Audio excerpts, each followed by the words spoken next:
Bien sûr, Nouveau vous informe aussi sur ce qui se passe en Abitibi-Témiscamingue. Bonsoir. Il y a 140 000 cigarettes de contrebande qui ont été saisies hier lors d'une perquisition qu'a menée la Sûreté du Québec à Val-d'Or. Une femme a été arrêtée et libérée en attente de la suite des procédures. En plus des cigarettes, les policiers ont mis la main sur quelques grammes de cocaïne et une somme d'environ 1 500 $ en argent. Un véhicule a aussi été saisi comme bien infractionnel. L'intervention policière fait suite une enquête après des données remises par des citoyens. Vous avez peut-être remarqué, dans vos villes, il y a certaines constructions de maisons et de logements, mais combien y en a-t-il eu depuis le début de l'année dans la région? C'est ce que dévoile la Société canadienne d'hypothèques et de logement dans son dernier rapport qu'a feuilleté Kéminia La Liberté. 150 unités d'habitation ont sorti de terre à Val-d'Or depuis le mois de janvier. Et au total, 117 mises en chantier ont été enregistrées par la Société canadienne d'hypothèques et de logement en date du mois de juin. Une augmentation flagrante comparativement à la même période l'an dernier et dont se réjouit l'administration Brindamour. On a 3,5 fois de plus de chantiers depuis le début de l'année. Je vous dis d'ailleurs que le plus gros des mises en chantier, les demandes de permis, on me disait, c'est après les vacances de construction. Plusieurs chantiers, plusieurs permis qu'on s'attend à émettre parce qu'on a beaucoup de demandes. À Rouyn-Noranda, toujours selon l'enquête de la SCHL et du récent bulletin de l'Association des professionnels de la construction et de l'habitation du Québec, aucune mise en chantier n'a été répertoriée jusqu'à présent. Une donnée qui étonne grandement la mairesse Diane Dallaire. Je ne sais pas à quel endroit ces données ont été prises, mais nous, vraiment, il y a eu des permis qui ont été émis pour juin qui totalisent 64 unités de logement.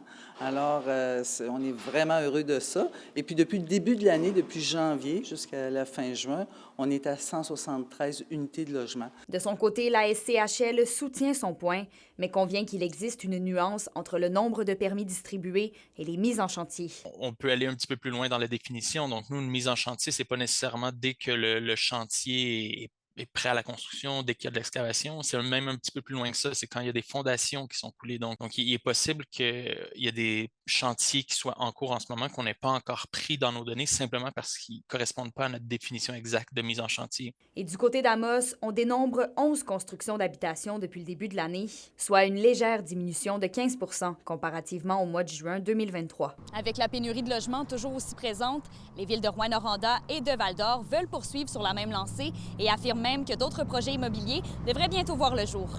Kéminia La Liberté, RNC Nouvelles, Rouyn-Noranda. Comme on dit, on ne s'obstinera pas pour un sondage. Dans un autre dossier, une soirée d'information publique sur le projet Horn 5 de Ressources Falco avait lieu hier soir. À Rouyn-Noranda, les promoteurs devaient répondre à plusieurs préoccupations des citoyens. Alexandre Cabana.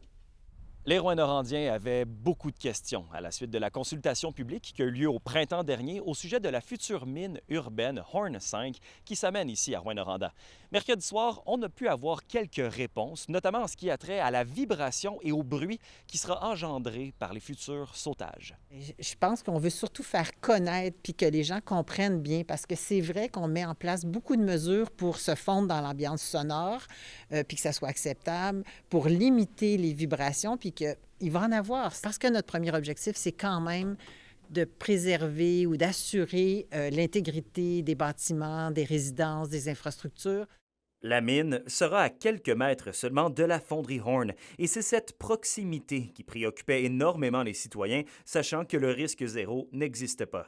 Les vibrations seront pratiquement 3 fois en dessous de la norme provinciale, de quoi rassurer, selon la vice-présidente environnement chez Ressources Falco. On est aussi en 2024. Je pense qu'on ne peut plus juste arriver puis dire on sait comment faire les choses. Il faut prendre en compte la communauté, les enjeux particuliers, les préoccupations, et puis il y en a des solutions. Une activité d'immersion était proposée par la compagnie SoftDB qui se spécialise en acoustique industrielle. Les partisans étaient invités à mettre un casque d'écoute et entendre ce à quoi va ressembler les futurs sautages. Le sautage va produire des vibrations, puis on va entendre un son dans notre résidence quand il va y avoir un sautage, surtout si on est à proximité. Quand on fait référence à cet événement, peut-être au niveau des sautages, c'est d'essayer de les faire justement où est-ce qu'il y a déjà l'arrivée, par exemple, de retour au travail, on est déjà dans l'activité. Fait que ce type d'événement-là va être moins perceptible dans notre environnement parce qu'on a déjà une ambiance sonore là, qui est active là, dans notre milieu. Décidément, Il faudra s'y faire. Les sautages feront dorénavant partie du quotidien des gens ici à Rouyn-Noranda dans les prochaines années. Un peu à l'image de ce qu'on a à Val-d'Or d'ailleurs. Donc, une explosion tous les soirs vers 17h dans le brouhaha du retour à la maison, histoire de camoufler le plus ce fameux sautage. Alexandre Cabana, RNC Nouvelles, à Rouyn-Noranda. Les communautés Anishinaabe de Lac-Simon, Picogan et Kitsigan-Zibi signent une entente avec Hydro-Québec. Elle prévoit que les communautés, la Société d'État et le gouvernement du Québec vont négocier de bonne foi et dans le respect un règlement des différends du passé quant à la mise en place et à l'exploitation des installations et équipements. Il est espéré que les négociations débutent cet automne. En plus de l'entente, un processus de consultation des communautés s'appliquerait lors de l'étude de nouveaux projets d'Hydro-Québec.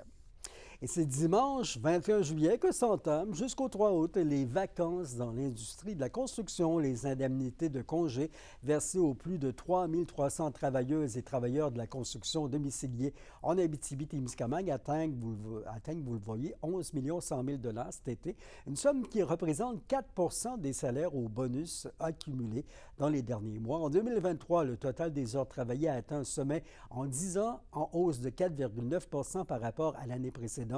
Notre région qui figure parmi 4 qui affiche un volume d'activité en croissance.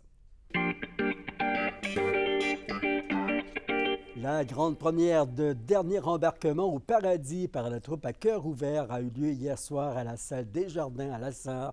Un hommage à la méga-production Le Paradis du Nord qui a marqué la région de 2005 à 2011. La salle était pleine hier pour voir les comédiens chanter, danser sur l'histoire de la région. Pour Mme Danielle Trottier, l'auteur de la pièce, Le Paradis du Nord représente pour elle un moment très important de sa carrière.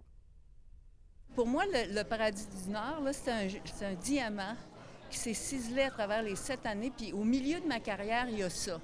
Il y a ça qui brille, qui me rend tellement fière d'avoir pu réussir ça avec eux. Ça, c'est très fort. Puis jusqu'à la fin de ma vie, le Paradis du Nord va rester vivant. Le Tour de l'Abitibi se poursuit alors que ce matin avait lieu la 3e étape, le contre-la-montre individuelle. Et pour la seconde fois depuis le début de l'activité, c'est le Français Élan de Laronde qui a remporté l'étape. Chrono de 10 minutes 34. Rappelons que c'est lui qui possède en ce moment le maillot brun de meneur. La 4e étape du Tour se déroulera, elle, ce soir, dans quelques minutes, 18h15, alors que les coureurs parcourront 58 km. L'arrivée est prévue vers 19h30 du côté de Malartic. Rassuré de voir que je suis au niveau, que j'ai encore pris un peu d'avance. Et maintenant, la semaine, ça va être d'essayer de garder la première place au général. On a aussi des copains qui sont très bien placés, donc on va voir ce qu'on peut faire la suite de la semaine. 3 jeunes joueurs de baseball de la région ont rayonné à la finale provinciale du défi triple jeu 2024. C'était samedi dernier à Montréal. Jack Cartier a remporté la médaille d'argent chez les 7U garçons. Léonie Chicoine et Jacob Julien ont tous deux obtenu l'or chez les U13 filles et garçons. Le ciel demeure dégagé, mais la température fraîche ce soir et la nuit qui vient, entre 9 et 10 degrés, c'est à surveiller. Demain, c'est vendredi et il fera beau avec 25 degrés. On aperçut samedi, plein soleil également et entre 22 et 25. C'est à vos infos régionales. Nos équipes sont sur le terrain. Voyez une fois de plus le résultat de leur travail demain dès 17h13 ou lors de nos prochaines capsules. Je vous souhaite une bonne soirée. Merci de votre présence une fois de plus. Au revoir.